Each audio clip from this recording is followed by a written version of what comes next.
Remember David, the king of ancient Israel? He was known for his bravery and wisdom and faith. The Bible calls him a man after God's own heart. But he wasn't perfect. Recalling the story of David and Bathsheba, one wonders if he had developed a sex addiction. At the pinnacle of his power, he had been taking it easy, avoiding the leadership of his army, when from his roof he spied the beautiful wife of Uriah bathing. Led by lust, he summoned her and had sex with her. When he discovered Bathsheba was pregnant, he tried to conceal his paternity. He decided to bring her soldier husband back home and tried to persuade him to go to his house for some rest and relaxation. Hopefully, he would lie with his wife. However, out of respect for his comrades still on the field, Uriah refused. Now panicked, David instructed his general to put the man on the front battle line where the fighting is fiercest, then withdraw so he will be struck down. This desperate scheme actually worked, and Uriah was killed. Upon being informed of the man's death, David glibly tried to pass it off as the sword devours one as well as another. Some months later, after her period of mourning, David took Bathsheba as his wife. David's behavior betrayed his own values as well as God's law. His act of passion began with a single, seemingly insignificant choice: to look. He then kept looking, entertaining the thought, allowing it to fester and ultimately acting on it. This decision, made in a moment of weakness, set in motion a chain of events that would have far-reaching consequences, forever altering the course of his life, family, and his reign as king. Understanding the situation, the prophet Nathan was not pleased. Of course, David never set out to have Uriah killed. Murder only followed the previous moral failure. As with any sex addiction, his attraction to Bathsheba represented an inversion from God's design that sexual intimacy should follow personal intimacy. Knowing and loving a person should precede knowing their body.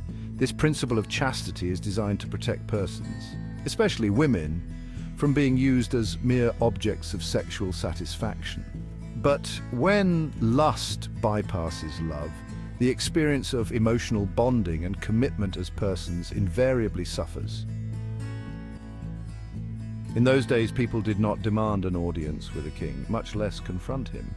But Nathan was commissioned by God. Nathan went to David and told him a story about a wealthy man with many sheep and cattle. This man stole his poor neighbor's only little ewe lamb. David was outraged by the injustice and declared that the rich man deserved to die. But at that moment, the prophet said the words that pierced David's heart: "You are the man." When confronted with the truth of our sin or failure, two possibilities arise. To live in cognitive dissonance is stressful. Therefore, one response is to deny the data, to turn away from acknowledging our condition. This action may involve justification and the projection of blame onto others. The other possibility echoes David's own response: "I have sinned against the Lord." Psalm 32 and 51 each records his heartfelt confession, repentance, and belief in God's forgiveness and cleansing. Acknowledging our sin, we are invited to believe in the perfect one who himself takes that sin. The Bible also reminds us that we do reap what we sow. Although David received mercy and forgiveness, there was a cost. Despite David's prayers, the child born to Bathsheba did die. In the following years, his family would be torn apart by strife and betrayal, and his kingdom would know unrest. The outcome for sin may involve direct punishment or simply the suffering of natural consequences. Either way, the truth is that our missteps do not define us, nor dictate a defeat of God's plan for us. David and Bathsheba had another child who was greatly blessed and used by God. We know this son as Solomon, one of the wisest and most powerful men in all history.